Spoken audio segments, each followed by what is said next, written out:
adalah konten paling berbahaya yang gue pernah buat ya. Jadi coba kalian tungguin ya minggu depan atau minggu depannya lagi kalau misalnya, loh kok nih Bang Timo udah kagak ada upload lagi. Nah, kalian tahu apa yang terjadi sama gue ya. Nah, karena kali ini gue pengen sedikit senggol-senggol politik ya. Makanya gue butuh disclaimer dulu nih ya.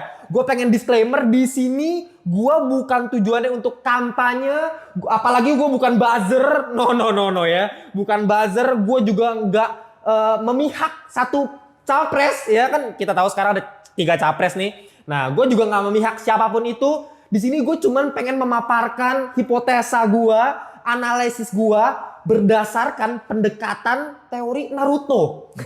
Seperti yang kalian tahu, karena konspirasi Naruto masih terjadi sampai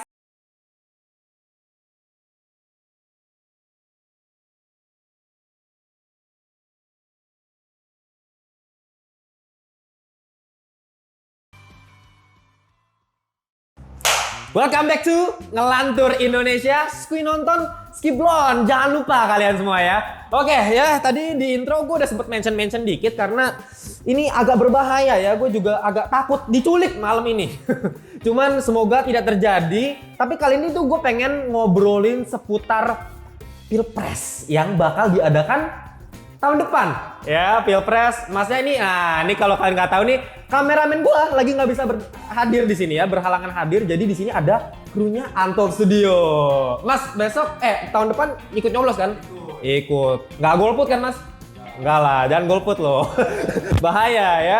Makanya kita harus pilih satu pun. Walaupun kalau misalnya menurut Bang, kayaknya dari 3 capres nggak ada yang bagus Bang menurut gua. Tetap ya, kalian lihat dulu, analisis dulu ini prestasinya kayak gimana, track recordnya seperti apa, kalian pelajari baru nanti kalian coblos, pilih salah satu. Nah, tapi kali ini gue pengen prediksi. Gue bukan berlagak seperti gurita yang bisa ngeramal World Cup. Kalau kalian tahu dulu di Piala Dunia ada gurita yang bisa milih nih negara mana di final yang menang. Gue nggak kayak gitu. Ya di sini gue bukan peramal. Ya jadi di sini gue memakai pendekatan teoritis. Pakai kajian dulu. Jadi pakai kajian baru kita bisa prediksi nih yang menang siapa. Kajiannya lewat apa? Lewat Naruto. Nah, ini agak beda nih. Pasti banyak yang komen. Kemarin kan gue sempat prediksi ya. Kalau misalnya Gibran bakal jadi wakil presiden si Prabowo ya. Calon wakil presiden Prabowo. Dan bener. Gila nggak? Bener-bener terjadi pakai pendekatan Naruto ya. Pakai pendekatan Naruto, si Gibran itu Boruto, Prabowo itu Uchiha. Nah, mereka guru murid jadinya capres sama wapres. Wah gila nggak? Nah tapi banyak yang komen tuh. Ini komen unfaedah Bang. Orang lagi mikirin cara membasmi koruptor, ya, korupsi. Ini malah bahas anime. Anda salah ya. Karena gue tidak main-main di sini. Di sini gue memakai sebuah kajian ilmiah berdasarkan pop culture ya, lewat manganya Naruto atau animenya Naruto. Jadi kalau kalian nggak tahu, gue itu udah menentukan identifikasi masalahnya seperti apa, rumusan masalahnya seperti apa, tujuannya apa, itu udah jelas. Dan target pasar gue adalah Gen Z. Gen Z zaman sekarang kagak ada yang tahu masalah politik. Ya, masnya bukan Gen Z ya? Milenial ya? Milenial nih, tapi nggak tahu politik juga nih mas ya. Masuk target gua. Ya, jadi nggak tahu politik, cuman misalnya taunya baca manga, nonton anime ya, kayak no life banget kerjaannya, cuma nonton ya, main-main game PUBG, Free Fire, kagak tahu apa-apa permasalahan di dunia ini gitu, di Indonesia terutama. Di sini tugas gua untuk menjebatani lewat budaya populer yang mereka tahu dan kita masukkan dunia politik, permasalahan sosial, politik, budaya ke mereka gitu ya, lewat Ngelantur tentunya. Dan ya kita mulai aja kali ya prediksinya. Tapi kalau misalnya mau mulai prediksi, buat yang belum tahu kenapa sih harus menggunakan kajian Naruto, kenapa konteksnya harus pakai anime? Karena ya ini kita negara sering disebut negara Konoha. Mas sering denger gak Konoha? Ya kan, kita negara Konoha ya, atau Wakanda, banyak yang bilang juga Wakanda, banyak yang bilang Konoha. Sebenarnya Konoha itu bukan tanpa sebab, karena memang 7 presiden kita, mau dari Soekarno sampai yang sekarang Jokowi, itu semuanya punya kemiripan dengan 7 Hokage di Naruto. Ini gue juga nggak ngerti kenapa bisa kayak gini. Ini bener-bener menurut gue agak amazing ya. agak magical dan sampai saat-saat terakhir kemarin pas ini hari ini juga pada hari ini Prabowo baru daftar ke KPU. Ya, jadi udah fix nih capres sama wapres kita ada 3 nih ya. Ya, ada 3 calon dan bakal kontestasi di Pilpres tahun depan. Itu udah fix banget. Nah, itu pun kita bisa kaitin nih. Jadi nanti kalian bisa lihat di akhir video ini gue bakal prediksi. Dan kalau gue bener, nanti kalian balik lagi ke video gue di tahun depan ya. Oke, kita langsung mulai aja dari kajian 7 presiden hubungannya sama 7 Hokage. Mungkin buat yang belum tahu, gue bakal jelasin. Buat yang udah tahu, mungkin banyak penjelasan yang belum kalian denger. Dan ini semua dari gue. Gue nggak baca internet sama sekali, gue nggak lihat video orang lain. Ini benar-benar pemikiran gue sendiri. Dan di sini gue disclaimer lagi, gue bukan ahli politik ya. Ya, gue bukan ahli bidang seperti itu. Jadi ya kalau misalnya gue ada yang salah, maafin gue. Jangan langsung disomasi, ya ampun. Kita mulai dari Soekarno. Presiden pertama, sudah jelas pendiri negara dan dikenal sebagai pemersatu ya Indonesia yang terpecah belah. Mau dari suku, budaya, agama, dan bahkan partainya dulu kalau misalnya kalian tahu ada 3 yang paling besar ya 3 yaitu adalah Nasakom, nasionalis, agama, sama komunis. Ya ada 3 nih yang paling jelas di zaman Soekarno. Dan bisa gue bilang tuh Soekarno ini mencoba menyatukan ketiga ini sebenarnya agar ada yang namanya balance of power. Ini memang tujuan utamanya si Soekarno gitu, menyatukan itu. Tapi ya yang terjadi di saat itu adalah perseteruan. Apalagi seperti yang kalian tahu, peristiwa G30S, PKI. Kalian tahu nggak? Mas, nggak mungkin nggak tahu. Kalau nggak tahu parah nih. G30S PKI? Tahu lah. Tapi zaman itu belum lahir ya? Belum. Nah. Untung tahu nih, agak bahaya nih kalau nggak tahu. Ya. Tapi G30S PKI kalau kalian nggak tahu, ya itu peristiwa pembantaian jenderal-jenderal ya. Yang, nah nanti gue bahas sih dihalangi siapa. Itu ada kaitan sama Naruto, ada. Nah di sini kita lihat pertarungannya antara siapa? Perbedaan antara TNI Angkatan Darat sama Partai Komunis.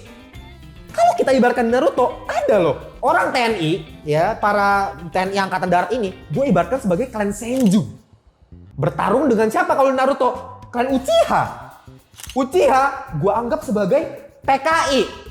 Ingat, gue disclaimer lagi. Di sini gue nggak ngomong fakta atau gimana, gue cuman cocok logi lah ya, anggapnya cekcologi, nggak usah dianggap serius. Tapi kalau mau dianggap serius terserah kalian ya. Nah ini Uchiha, ya kan kalian tahu sendiri Uchiha itu dianggap kriminal di dunia Naruto. Wow, orangnya gila-gila, Madara lah, Obito lah, itu kan orang-orang jahat semua lah istilahnya. Nah Sasuke gitu ya. Nah PKI juga di zaman dulu sampai sekarang juga dianggap dilarang keras gitu. Hubungan PKI semua. Makanya kalau kalian inget, nah nanti di presiden kedua ada hubungannya nih. Nanti gue jelasin deh ya. Cuma kita balik lagi ke Soekarno dulu. Soekarno itu berusaha menggabungkan itu. Sama seperti Hashirama yang berusaha menggabungkan antara Uchiha sama Senju gitu kan. Madara temennya di Uchiha ya kan, sedangkan dia keluarganya klan-klan Senju. Dia gimana caranya bisa temenan? Apa mereka berantem terus gitu pertarungan. Dan dia pendiri Konoha seperti Soekarno pendiri negara Indonesia ya, dan mereka berdua dikenal sebagai orang yang sangat karismatik. Bener-bener dicintai sama rakyatnya karena masyarakatnya itu bisa bisa langsung terpesona ketika Soekarno itu melakukan pidato, ngelakuin speech ya. Nah, Hashirama juga sama karismanya, meskipun ya orang bilang Hashirama nggak terlalu gimana banget lah secara karisma. Tapi kalau misalnya kita ngomongin ketika dia menjadi sosok pemimpin, semuanya langsung respect banget sama Hashirama gitu. Dan mereka berdua sama-sama kematiannya masih diselubungi black mystery. Hashirama sampai sejauh ini di Naruto, coba kalian komen kalau ada yang tahu.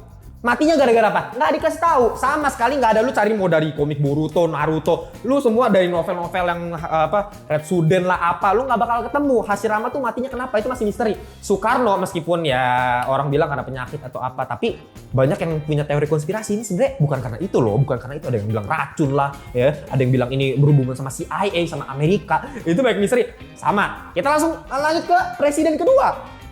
Soeharto. Sama dengan Tobirama Senju. Nah ini juga udah aneh nih, ya. Presiden pertama sama presiden kedua Soekarno Soeharto, mirip-mirip kan namanya mas ya?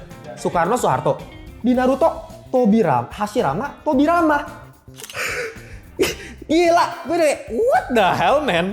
Dan ya Tobirama seseorang diktator ya bisa dibilang seorang pemimpin yang punya kepemimpinan ala-ala diktator lah, bener-bener tegas, ya bisa orang bilang agak kejam, ya agak menakutkan lah ya. Tobi Rama pemarah gitu sifatnya. Sama kayak Soeharto di zamannya orang gua kurang takut apa dulu, kalau nggak berani macam-macam sama Soeharto, lu bahkan kalau nggak salah gue denger dari emak gue ya, kalau misalnya lu nggak pasang bendera lagi kemerdekaan gitu ya, nggak pasang bendera Indonesia, tiba-tiba bisa diculik lu. Gitu loh, itu kayak mitos-mitos itu emang semenyeramkan itu Soeharto. Kalau kalian ingat juga ada satu adegan video klip lama tuh pas Soeharto lagi ngunjungin anak-anak ya, pas anak-anaknya bilang kenapa presiden cuma satu, langsung semua pada panik ya. Soeharto senyum agak sinis ya, agak ngeri nih si Soeharto gitu. Nah ini sama kayak Tobi Rama ya, sifatnya tegas, rambutnya sama-sama putih, ya kan, Tobi Rama rambutnya putih. Habis itu, nah ini yang paling menakjubkan, paling amazing lagi, Soeharto itu bisa gue bilang anti PKI. Dan ya kalau kalian nggak tahu nih, ini gue kutip dari buku ya, ini bukan gue yang ngomong nih, ingat ini bukan gue yang ngomong nih, ini dari buku The Army and the Indonesian Genocide Mechanics of Mass Murder, yang nulis adalah Jess Melvin, itu sejarawan dari Sydney, bukan gue yang nulis. Dia bilang komando dari pembantaian PKI dari tahun 1965 sampai 1966, kalau kalian nggak tahu itu kan PKI dibantain tuh ya, mati. Lebih setengah juta manusia ya, perkiraannya setengah juta manusia mati PKI. Didalangi oleh siapa? Lewat buku ini ya, bukan gue ya, Soeharto. Sama kayak siapa?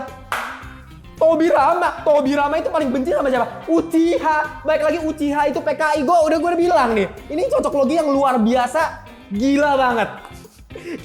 Mereka sama-sama benci ya, sama-sama ya Tobi Rama juga buset kan, mau gila kalau ada Uchiha dikit, denger Uchiha dikit langsung langsung emosi. Itu Tobi Rama. Lanjut lagi ke presiden ketiga. Siapa Mas presiden ketiga? Prabowo. Bukan. Ya, Habibie. Ya, Habibie adalah presiden ketiga Indonesia. Hiruzen Sarutobi adalah Hokage ketiga di Konoha. Dan apa persamaannya? Sudah jelas. Dua-duanya adalah profesor, Pak. Kebetulan yang sangat-sangat lagi-lagi apa? Amazing, man. Ya, amazingnya apa? Nih, Habibie ya udah jelas profesor yang sangat-sangat luar biasa, jenius. IQ-nya aja 200, lebih tinggi daripada Einstein loh. Einstein itu masih kalah IQ-nya kalau mau ngomongin IQ ya. IQ tok ya. Kalah sama Habibie 200 IQ-nya, gila. Ya. Sedangkan kalau Hiruzen, kenapa bisa disebut profesor? Karena Hiruzen memang terkenal bisa menguasai hampir ya banyak banget jutsu yang ada di dunia shinobi di saat itu. Ya dia pelajari semuanya, makanya julukan profesor. Bahkan semua elemen, air, api, tanah, itu dia bisa. Kalau kalian inget pas di Perang Dunia Shinobi, pas dia lagi di Edo Tensei, dia pakai buncin terus dia keluarin semua elemen, itu gokil banget. Memang julukannya profesor. Ya, dan Habibie dan Hiruzen sama-sama mempunyai badan paling kecil di antara Hokage dan presiden lainnya. Lu perhatiin deh, paling kecil mereka berdua ini. Ditambah lagi apa? Matinya juga sama. Jadi kalau kalian tahu dari 7 presiden sama 7 Hokage, urutan matinya. Sorry, jangan mati ya. Maksudnya meninggal, maksud gua biar lebih sopan nih. Meninggalnya itu sama urutannya. Ya. Kan Minato dulu, presiden keempat, Gus Dur dulu, baru si Habibie kan, baru si Hiruzen gitu loh. Sama, bahkan ya Tsunade, Kakashi sama Naruto yang masih hidup kan, dan presidennya nanti kita lihat lagi ya. Oke? Itu udah gila dong. Tapi yang paling bedanya satu, kalau Hiruzen koruptor gitu ya. Ya, buset itu Naruto kok dibiarin begitu, kasihan banget. Tahu udah dibilangin sama Minato jagain anak gua, tapi malah digituin. Ya, tapi Habibie enggak dong. Habibie bapak, the best bapak ya, Habibie ya. Oke, lanjut lagi di Hokage keempat ya, alias Minato Namikaze. Hokage keempat termasuk Hokage yang paling ini sih, yang bener-bener pemerintahannya bentar doang, karena dia udah keburu meninggoy karena segel Kurama ya, segel Kyuubi ke anaknya, ke bayinya gitu. Dan Gus Dur meskipun bukan paling singkat, tapi termasuk yang paling singkat, bentar doang, 1 tahun kalau nggak salah Gus Dur tuh. Dan apa persamaan antara Gus Dur dan Minato? Orang bilang, oh jauh banget kayaknya bang. Tunggu ya. Pertama, Minato itu adalah menurut gue ya shinobi paling jenius sepanjang masa di dunia Naruto menurut gue ya. Menurut gue shinobi paling jenius. Shinobi Konoha sih bisa lebih tepatnya, karena memang kalau nggak salah nilai akademis dia itu di antara semua generasi yang lain tuh dia paling tinggi, bahkan kedua itu Itachi kan. Itachi itu kedua paling jenius, Minato tuh nomor 1 gitu. Dia bisa ciptain jutsu paling dewa menurut gua, gila, Hiraisin pak ya. Rasengan jutsu sekuat itu yang diwarisi oleh Naruto itu ciptaan siapa? Ciptaannya sih Minato. Gus Dur di sisi lain menurut gua presiden paling jenius dalam masalah politik. Ini menurut gua ya, kalau ini agak subjektif mungkin ya. Kalian mungkin bisa punya pendapat yang beda, tapi kalau menurut gua Gus Dur is the man. Pak Gus Dur tuh ya, Abdurrahman Wahid kalau kalian nggak tahu nama aslinya lengkapnya. Luar biasa. Dia itu punya visi, dia seorang visioner yang di saat itu memang orang nggak ngerti gitu. Perkataannya Gus Dur tuh kayak apa sih, nggak jelas, presiden nggak jelas gitu. Ya, orang bilang matanya kan agak cacat satu ya. Orang underestimate gitu Gus Dur. Padahal dia itu wah, sekarang nih semua yang dikatakan Gus Dur kejadian, Pak. Dia tuh visioner.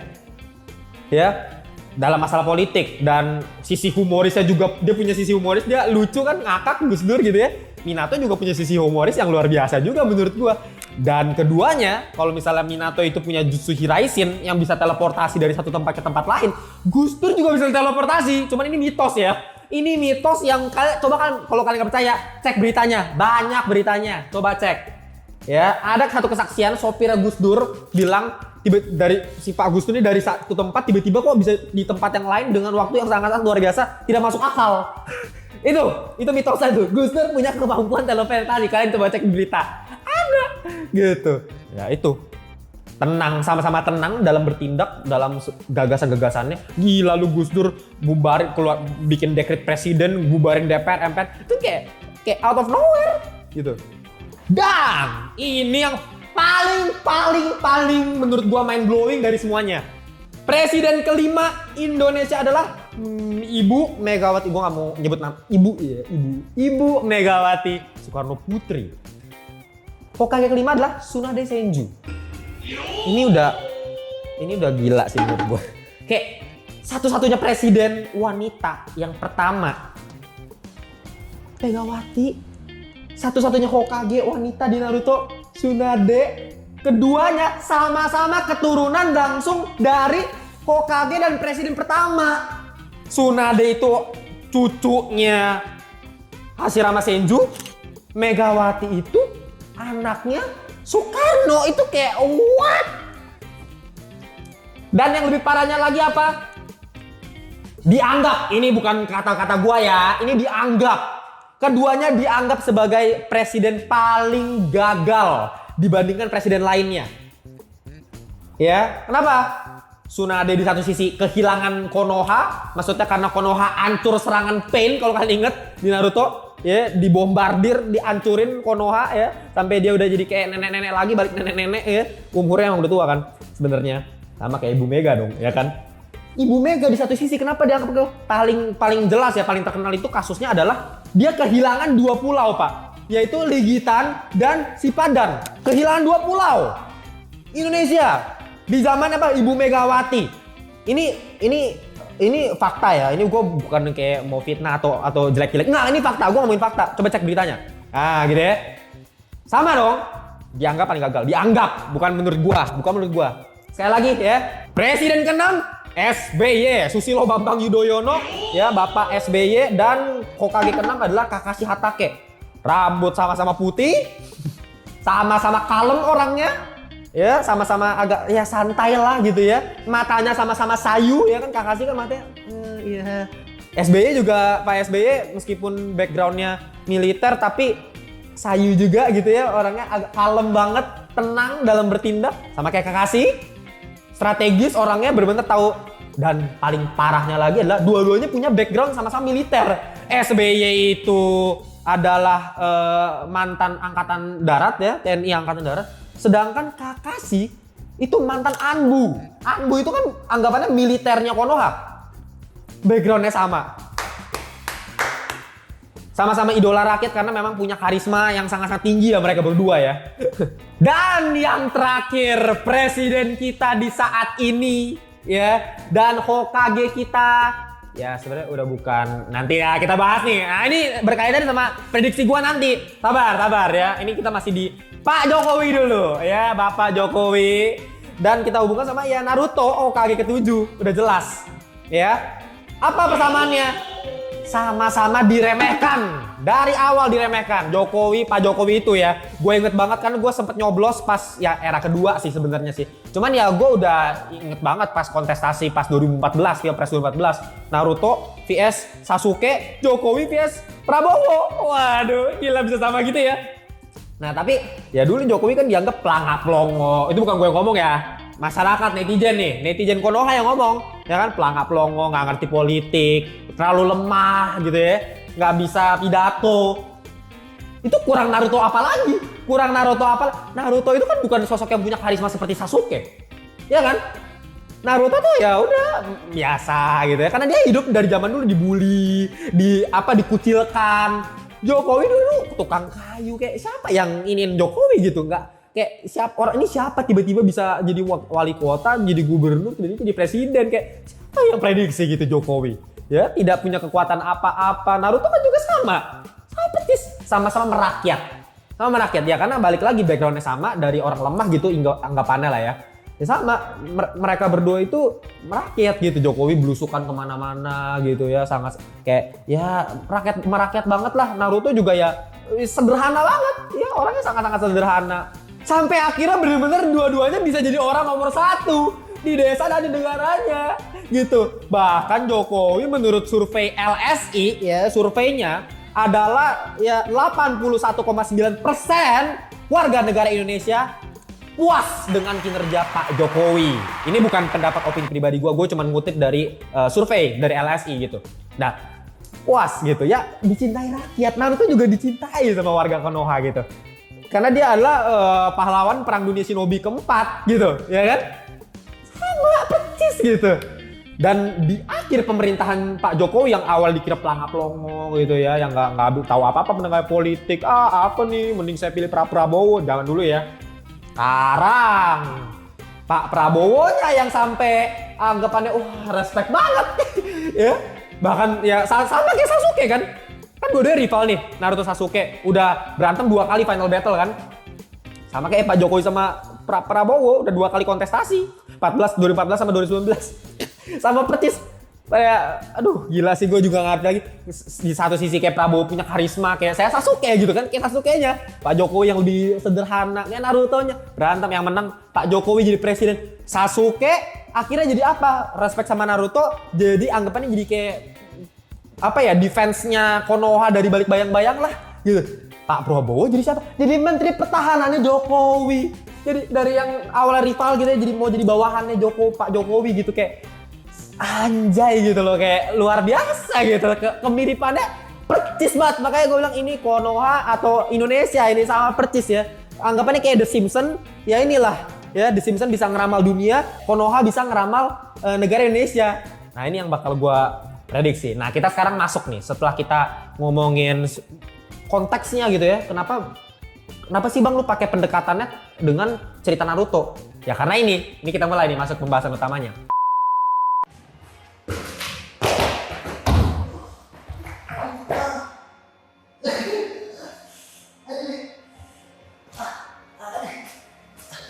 Kalian mau punya tempat infinity room kayak gini, langsung cek link di bawah ya, di Untold Studio. Jadi gini, kalau kita lihat Hokage ke-8 nih saat ini siapa sih? Nah kita coba cek di chapter terakhir Naruto, chapter terakhir Boruto, ya kan? Ini kan udah sampai zamannya Boruto nih. Dan terakhir udah muncul lagi kan manga terbarunya itu yang di Boruto 2 Blue Vortex, ya. Kalau kalian belum lihat, ya. Di situ diceritakan kalau misalnya Shikamaru, ya, orang yang bisa dibilang sangat-sangat jenius, itu udah menjadi Hokage. Ya, Hokage ke-8 diceritakan gitu ya. Dia kalau nggak salah di situ di panel manganya kan ada tuh. Dia pakai baju Hokage gitu ya. Didampingi oleh asistennya siapa? Konohamaru. Nah, ini mulai menarik ya. Nah, oke, udah jelas tuh. Tapi satu permasalahannya. Nih, teorinya nih. Kenapa? Yaitu kalau kalian track back lagi ke Boruto episode 1 ya, di saat Kawaki sama Boruto lagi berantem. Jadi kan seluruh cerita Boruto yang kalian nonton itu kan kalau misalkan nonton anime aja, itu semua sebenarnya flashback. Itu bukan cerita ini, itu flashback doang dari yang episode satunya nih sebenarnya mereka lagi berantem gitu. Ya lagi berantem. Kan kita dikasih lihat tuh patung-patung Hokage yang di tebing-tebing itu, ya kan? Itu udah ancur-ancur, ya kan? Tapi tidak ada muka patungnya Shikamaru. Ini yang jadi permasalahan kita semua. Tidak ada patungnya Shikamaru di situ, benar-benar polos. Yang lainnya masih ada walaupun udah hancur-hancur, ya kan? Artinya apa? Shikamaru belum tentu Hokage ke-8. Ini menurut gua, ini teori gua ya. Mungkin banyak yang nggak setuju sama gua, tapi kalian boleh tulis di kolom komentar nanti. Kalau kalian nggak setuju sama gua, kalau kalian punya teori lain seputar Hokage ke-8, kalian tulis di kolom komentar. Tapi menurut gua, Shikamaru itu bukan Hokage ke-8. Dia itu Hokage sementara. Kayak siapa? Kayak Danzo. Danzo itu udah dideklarasikan sebagai Hokage ke-6. Udah loh. Ya kan? Itu kan si Daijo-nya yang udah ngomong tuh. Ya kan? Yang udah bilang, oke, Hokage ke-6 adalah Danzo. Langsung si Shikaku kan bapaknya Shikamaru, wah panik ya. Ya. Nah, tapi karena si Danzo meninggoy tiba-tiba mati. Nah ya udah. Jadi Hokage-nya nggak jadi, dia nggak dianggap Hokage karena patungnya juga belum dibuat ya kan. Hokage-nya jadinya Kakashi, dipilih baru lagi kan. Sama ini kasusnya menurut gua ya. Shikamaru meskipun katanya udah 3 tahun gitu dianggap udah jadi Hokage, tapi menurut gua Shikamaru ini udah legowo lah. Maksudnya kayak dia kan kalian tahu sendiri Shikamaru orang kayak gimana. Dia orangnya kayak nggak pedulian, dia orangnya santai banget. Dia orangnya itu kayak selalu bilang kan, merepotkan gitu kan. Kan dia selalu bilangnya begitu, nggak mau ribet ya. Kenapa? Lagi-lagi desa lagi darurat. Kalau kalian nggak tahu konteksnya adalah Naruto di saat itu dianggap mati. Kenapa dianggap mati? Karena sebenarnya Naruto itu bukan mati beneran sih. Naruto itu sebenarnya dikurung di dimensi yang namanya itu Daikokuten ya. Disegel sama Kawaki kalau kalian ingat di chapter terakhir Boruto tuh yang masih kecil sebelum time skip. Gitu. Disegel. Nah, habis itu dicari-cari, dianggap mati. Semua sejarahnya dirubah kan gara-gara si Eida itu ya. Kalian cari tahu sendiri lah kalau kalian belum tahu cerita Boruto terakhirnya kayak gimana. Cuman yang gue prediksi adalah seperti ini. Jadi ya karena Shikamaru orangnya yang sangat-sangat ya udahlah ya. Apalagi dia temen best friend Naruto dan dari dulu kalau kalian ingat di Naruto The Last, dia adalah orang yang bener-bener pengen banget Naruto jadi Hokage. Dia bener-bener respect banget sama temennya yang satu ini. Dan menurut gue ya dia masih punya punya satu firasat kalau misalnya Naruto masih hidup gitu. Jadi ya Hokage ke-7 ya masih Naruto. Jadi Hokage sekarang masih Naruto, cuman dia jadi Hokage sementara lah biar dia bisa mimpin gitu. Ya meskipun ya bukan Kakashi, bukan Tsunade lagi karena memang dia punya otak yang luar biasa cerdas kan. Ya secara ya negara lagi Konoha lagi hancur lagi kacau balau gitu ya. Seperti kondisi Indonesia saat ini. Aduh. Ya kan lagi kacau balau sama nih peristiwanya. Ya. Shikamaru, ini nih Shikamaru dianggap jadi Hokage 8, tapi kalau menurut gua bukan dia. Jadi dia cuma sementara. Sekarang hubungannya apa sama presiden Pilpres di tahun depan di 2024? Hubungannya adalah kita lihat dulu. Kan 3 capres ya. Yang capres pertama udah jelas itu adalah yang paling pertama daftar di KPU. Ya, ini kita kasih pemahaman politik dikit lah. Meskipun gue bukan ahli politik, cuman kita ngobrolin dikit nih. Jadi makanya balik lagi kan sesuai kajian gue. Biar kalian semua yang Gen Z yang nggak tahu apa mengenai politik ya tahu dikit-dikit lah. Gitu ya, gue cuma ceritain dikit nih. Jadi yang daftar KPU pertama itu kan Pak Anies sama Caimin. Ya, namanya Amin kan yang pertama. Terus yang kedua kemarin itu adalah Pak Ganjar sama Pak Mahfud MD. Nah yang ketiga itu baru hari ini daftar KPU itu Pak Prabowo sama Gibran, ya Mas Gibran itu anaknya Jokowi yang bisa dianggap sebagai Boruto, ya. Nah ini nih, sekarang kita coba cocok logi. Ini sebenarnya siapa? Kalau misalnya Prabowo udah jelas kan, Sasuke, Gibran itu Boruto udah jelas. Kita nggak usah nih. Nah, teori gua adalah Pilpres itu bisa dilaksanakan dalam 2 putaran. Kenapa bang bisa 2 putaran? Kalau misalnya ada 2 calon yang di bawah 50%, ya nanti pemilihannya itu bakal dilanjutin ke putaran kedua. Kalian boleh cek. Itu ada di peraturan konstitusi kalau nggak salah. Kalau nggak salah ya, ini sorry. Kalau gue salah, sorry. Kalian nanti betulin di kolom komentar. Tapi setahu gue tuh seperti itu. Jadi bisa dilaksanakan dalam 2 putaran. Nah, ini prediksi gue, analisis gue. Ya, analis gue. Kalau misal kita mengacu pada Boruto, Anies ini kan tidak diketahui nih, Pak Anies sama Cak Imin ini maksudnya di Boruto tuh siapa gitu ya. Ini lucu-lucuan aja, cocok logi aja. Gue gak mau serius-seriusan. Kita singkirkan dulu gitu ya. Maksudnya anggap aja, oh ini lanjut ke putaran kedua. Tapi ya Cak Imin gak lolos duluan. Gitu ya. Amin ini tidak lolos duluan. Ini tambah menyinggung ya. Sumpah, demi apapun gue nggak mau menyinggung siapa-siapa. Ini cuma cocok logi doang ya, cocok logi doang ya. Jadi nanti kita lihat ini cuma berdasarkan Boruto, fiksi, imajinasi ya. Ya ini gue takut nih soalnya nih. Ya anggap aja Amin, karena apa? Gue nggak bisa identifikasi nih. Ini Pak Anies sama Cak Imin siapa gitu di Boruto siapa? Jadi nggak bisa. Nah tapi kalau ngomongin Pak Ganjar sama Pak Mahfud, ini yang menarik. Pak Ganjar itu bisa gue definisikan sebagai siapa? Konohamaru. Kenapa Konohamaru, Bang? Ya, karena dia itu dari dulu mengikuti Jokowi. Bahkan coba kalian lihat track recordnya Pak Ganjar deh. Pak Ganjar itu kan PDIP juga gitu partainya. Dan memang dia itu ya yang dukung Jokowi dari dulu ya dia. Sampai Pak Jokowi juga bisa jadi presiden juga didukung sama Ganjar juga. Termasuk salah satu pendukungnya. Dan mereka menurut gue punya pemahaman yang sama lah gitu ya. Punya pemahaman yang sama. Bukan filosofi yang berbeda gitu ya, pemahaman politiknya juga menurut gue sama. Jadi ya bisa gue anggap juniornya ya dong. Masa kan nggak sama dong. Ganjar itu menurut gue ya di juniornya Pak Jokowi gitu. Ya kan sama seperti siapa? Konohamaru ya dong.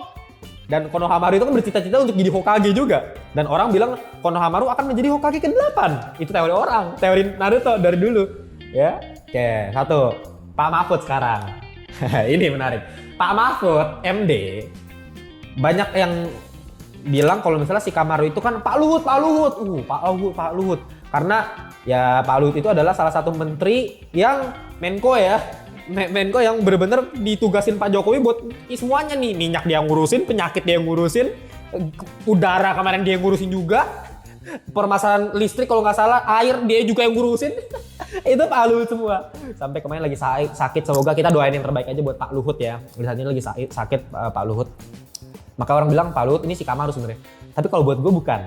Ya, bukan Pak Luhut, karena Pak Luhut ini punya sifat yang menurut gue agak keras gitu, lebih punya sifat emosi, ada emosinya lah gitu. Nah, kalau si Kamaru kan orangnya kan kalem gitu ya. Gue lebih suka Pak Mahfud. Kenapa? Sama-sama jenius. Ya kan? Si Kamaru kan paling jenius dong. Pak Mahfud profesor, pendidikan S3, udah jelas. Secara pengalaman lebih tinggi daripada Pak Ganjar. Pak Mahfud ini kan calon wakil presidennya Pak Ganjar, ya kan? Tapi secara pengalaman sebenarnya lebih tinggi daripada Pak Ganjar. Secara pendidikan lebih tinggi dari Pak Ganjar. Pak Ganjar itu setahu gue S2, pendidikan terakhirnya. Kalau Pak Mahfud itu S3. Dan secara pengalaman udah jelas udah tiga eksekutif, yudikatif, legislatif udah semua kalau nggak salah Pak Mahfud. Setahu gua ya, udah semua tiga-tiganya. Makanya pengalamannya udah pernah jadi MK, mantan MK gitu, terakhir menteri, dan luar biasa bener-bener menjunjung tinggi kejujuran. Maksudnya ya udah DPR ada yang dibuka semua aib-aibnya gitu sama Pak Mahfud. Menurut gue ya dia si Kamaru, orang yang sangat luar biasa pintar, dan dia yang bener-bener membantu Naruto lah istilahnya dalam menangani Konoha, desa Konoha gitu kayak. Nah sekarang kalau kalian lihat cocok loginya adalah, kalau menurut gue ya, kalau kalian coba cek di podcastnya atau ya interviewnya, ngobrol-ngobrolnya Mata Najwa ya, YouTube-nya Mata Najwa nih, kalian coba cek. Di situ Mbak Najwa lagi ngobrol-ngobrol sama Pak Mahfud sama Pak Ganjar ya kan. Dan di situ gue lihat komen-komen netizennya itu adalah, wah ini kok lebih pinteran wakil presidennya, wah ini. Kalau menurut gue gini, sebenarnya kita nggak usah lihat kepintarannya lah. Kalau kepintarannya udah jelas menurut gue ya, kepintaran, pengalaman itu kita nggak usah debat lah. Itu Pak Mahfud itu lebih tinggi daripada Pak Ganjar secara kepintaran. Tapi kan presiden itu nggak selalu mengenai kepintaran. Coba kita track record lagi ke zaman dulu ya. Presiden pertama Soekarno, wakil presiden pertama kan Muhammad Hatta. Soekarno dan Pak Muhammad Hatta lebih pintar siapa? Menurut gue kita nggak usah debat lah. Menurut gue pintaran Pak Muhammad Hatta, ahli ekonomi, master banget. Ya, menurut gue lebih pintar. Tapi kenapa Presiden Soekarno itu punya karisma. Soekarno itu bisa menarik simpati rakyat. bisa menarik aspirasi rakyat. Itulah yang terutama dalam sosok pemimpin. Itu yang dibutuhkan oleh pemimpin. Butuh dicintai oleh rakyatnya. Karisma. Dan itu dimiliki oleh Pak Ganjar. Gitu ya. Pak Ganjar kan secara karisma kita nggak usah lihat lah ya. Pak Ganjar luar biasa secara dia cara ngomongnya, cara pidatonya. Ya kita bisa lihat sendiri lah. Meskipun ya secara pengalaman Pak Mahfud. Nah ini nih teori gue adalah. Ini kan prediksi sebenarnya buat Boruto sama buat dunia asli sekaligus sih sebenarnya. Karena Boruto kan kita belum tahu sebenarnya kelanjutannya seperti apa. Tapi kalau menurut gue si Kamaru itu nggak bener-bener resmi jadi Hokage. Dan Hokage ke-8 nantinya bakal tetap dipegang sama Konohamaru. Dan asistennya si Kamaru. Nah, kenapa? Konohamaru kalau kalian lihat terakhir di panel itu udah jadi asistennya si Kamaru. Kepercayaan utamanya si Kamaru. Menurut gue yang bakal jadi presiden utamanya ya si Konohamaru. Sedangkan nanti si Kamaru mungkin buat bantuin Konohamaru. Pak Ganjar presiden, wakil presidennya Pak Mahfud MD. Dan segala mungkin di masa depan nanti ya kalian lihat sendiri deh obrolannya sama Mata Najwa. Maksudnya kan kita bisa lihat lah, maksudnya Pak Mahfud itu respect gitu sama Pak Ganjar. Meskipun Pak Ganjar bisa bilang juniornya kan, bisa gue bilang lebih muda, pengalaman dia lebih baik. Tapi dia respect, ya presidennya Pak Ganjar, ya dia benar-benar harus nurut juga sama Pak Ganjar gitu. Meskipun dia juga punya misalnya punya opini pribadi, punya perspektif pribadi, punya ya pilihan yang lain maybe nanti. Tapi tetap aja presidennya Pak Ganjar. Jadi kayak kita lihat prediksi gue jadinya adalah apa? Pak Ganjar Pranowo dan Pak Mahfud MD akan menjadi presiden dan wakil presiden di tahun 2024. Setelah putaran kedua, karena putaran pertama Pak Anies sama Caimin keluar, putaran kedua yang menang adalah Pak Ganjar. Itu prediksi gue. Dan gue nggak tahu gue selamat atau enggak setelah video ini gue buat. Cuman terakhir lagi gue pengen ingetin ke kalian. Ya, ini cuman lucu-lucuan aja. Ini cuma cocok logi dan kita lihat pendekatannya dari Naruto. Karena Naruto punya fiksi ya udahlah ya. Jadi ya jangan dianggap serius-serius amat. Dan gue nggak mau dukung, bukannya gue bilang prediksinya Pak Ganjar jadi gue dukung Pak Ganjar, nggak juga. Ya nanti kita lihat aja lah gue pilih siapa gitu ya kan, itu nggak usah gue kasih tahu juga kan ya. Dan kalian berhak punya pilihan yang lain. Dan tapi gue cuma kasih satu saran ke kalian, jangan golput.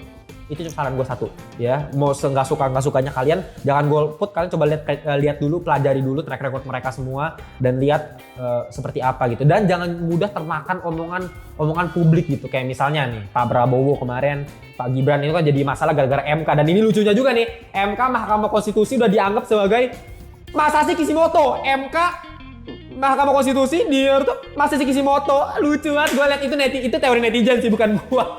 Gue lihat kan teorinya buset dah ada aja.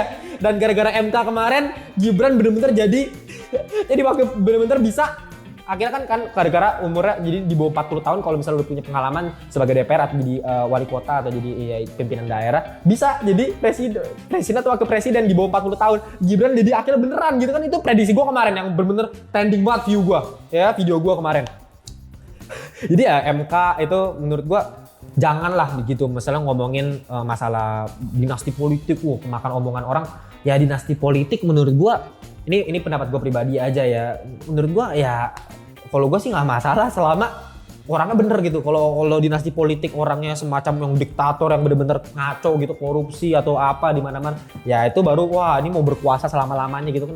Kayak misalnya Pak Soeharto dulu 32 tahun memerintah kan ya nggak bener juga gitu. Kalau di masa sekarang yang harusnya demokrasi gitu ya udah konstitusinya seperti ini. Ya gue emang nggak setuju juga sama MK kemarin. Ya itu siapa sih yang setuju gitu sama keputusan MK? Itu kan menyalahi konstitusi gitu. Kenapa tiba-tiba MK bisa punya kewenangan untuk merubah hal seperti itu yang udah ditetapkan sama konstitusi. Ya itu kita berhak marah lah sebagai warga negara Indonesia yang memang kita negara hukum gitu, negara demokrasi ya. Ya tapi itu sudahlah berlalu karena keputusan MK ya udah mutlak gitu ya, tidak bisa diganggu gugat, ya tidak bisa diperbaikin lagi. Ya kita cuma bisa berharap sekarang ya udah, maksudnya udahlah nggak usah ngomongin terpaku sama dinasti politiknya Jokowi atau apa. Kita lihat hatinya mereka aja lah. Gue yakin Pak Jokowi juga maksudnya orang yang cinta sama negara dia gitu. Dan menurut gue pemerintahan di saat ini menurut gue luar biasa kok, pembangunan ekonomi meningkat gitu ya. Meskipun ya demokrasi memang kita perlu perbincangkan lagi, tapi ya ini makanya kita senggol-senggol politik dikit ya, sesuai yang gue tahu aja. Kalau gue masih cetek, apa bang lu so tahu banget bang, lu kagak tahu politik apa-apa, ya udah tulis kolom komen aja, nggak apa-apa, gue ngaku kok gue cupu banget masalah politik. Cuman ya gue pelajarin sedikit demi sedikit lah gitu ya, biar ya kita nanti kalau mau coblos, buat kalian yang di atas yang umurnya udah bisa nyoblos ya tahu dikit lah gitu ya mengenai problematika permasalahan politik di saat ini gitu. Ya Pak Ganjar juga orang bilang banteng merah. Gue selalu lihat kan di TikTok kan, lo banteng merah nggak jelas gitu. Orang pada komenin haters gitu yang kok tahun 2024 no banteng. Menurut gue sih kayak agak lucu sih ya, maksudnya terlalu dibikin ya namanya netizen Konoha ya, baik lagi ya, dibikin bercandaan, jadinya orang termakan gitu. Orang yang nggak belajar apa-apa mengenai politik, nggak tahu apa-apa mengenai politik, track recordnya nggak tahu apa, cuman gara-gara komen-komen kan no banteng, reply oh iya gini ya, oh banteng merah dijadiin meme, jadiin apa, jadi orang PDIP nggak jelas. PDIP ini gue kasih tahu ya, ini bukan gue dukung PDIP, tapi gue kasih tau faktanya aja. PDIP itu ngasilin orang-orang maksudnya orang-orang yang luar biasa gitu loh. Pak Ahok dari PDIP, Pak Mahfud dari PDIP, Pak Bambang Pacul dari PDIP, itu orang-orang luar biasa.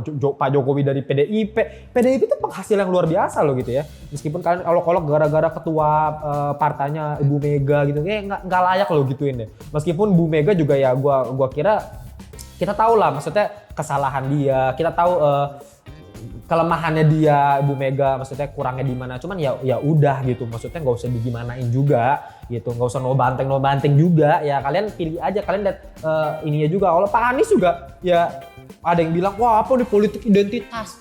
Lihat dulu track recordnya seperti apa di DKI Jakarta, positifnya seperti apa. Misalnya ya memang dia gagal menanggulangi banjir gitu ya, masalah ini masalah itu, tapi ya lihat juga hal-hal yang udah diperbuat sama Pak Anies gitu. JIS berhasil di eranya Pak Anies dan lain-lain lah, banyak lah. Masing-masing capres dan cawapres itu punya positif, punya negatif. Jadi tergantung kalian lihat dari sisi mananya, dan kalian tentukan pilihan kalian coblos lah, jangan golput di akhir tahun ini, dan jangan berantem please ya. Karena di sini kita negara, ingat, Bhinneka Tunggal Ika, berbeda-beda tapi tetap satu ya. Kita dukung aja Pilpres, tapi gue pengen satu ya, terakhir kalian save video gue sekarang juga ya, video save gue, karena ini adalah prediksi, terawangan gua mengenai tahun depan di bulan Februari harusnya Pilpres, dan kita lihat lagi apakah benar-benar berlanjut di putaran kedua, dan apakah ya gua nggak mau prediksi putaran 1 putaran 2 ya, cuman gua satu aja prediksi gua, Pak Ganjar yang menang, Konohamaru Hokage ke-8, that's it. Atau ya si Kamaru bisa dibilang Hokage ke-8 ya, Pak Mahfud kan wakilnya, dan dia juga menurut gua punya pengalaman yang luar biasa. Jadi kayak ya ini coba kalian save video gua, dan kalau emang perkataan gua bener lagi seperti kemarin gua prediksi Gibran jadi wakil presidennya Pak Prabowo, Indonesia is Konoha. Tapi ya udahlah gitu aja dari gua. Jangan lupa subscribe Ngantuk Indonesia. Kita punya banyak video menarik seputar perfilman, TV series, dan lain-lain. Anime juga kita mungkin bahas, kayak hari ini kita hubung-hubungkan dengan permasalahan yang ada di Indonesia. Dan follow kita di Instagram, di TikTok. Dan jangan lupa juga nih ya, gue selalu bilang ke kalian nih ya, gue punya baju official merchandise dari Ngelantur. Ini luar biasa, sablonannya plastisol, wow gila ya. Ini gue yang gambar sendiri loh. Ya ini gambarnya dari tangan, hasil kerja tangan gue ya. Ini keren banget, bener-bener luar biasa kualitasnya. Kalian bisa nanti kalian coba cek di link yang gue taruh di bawah nih ya, di Tokopedia. Luar biasa kualitasnya dan harganya sangat-sangat worth it menurut gue ya. Itu filosofinya di situ, kreativitasnya dari otak gue itu semuanya. Jadi kalian bisa beli dengan sangat-sangat gampang di link di bawah. Kalau kalian pengen join di grup WhatsApp Ngelantur Corps, kalian tinggal join aja lewat link yang gue taruh di bawah gitu. Kalau mau ngobrol-ngobrol sama gue seputar perfilman, TV series, dan lain-lain, kita jumpa. Kita lihat ya, apakah prediksi gue bener ya. Bye-bye semuanya.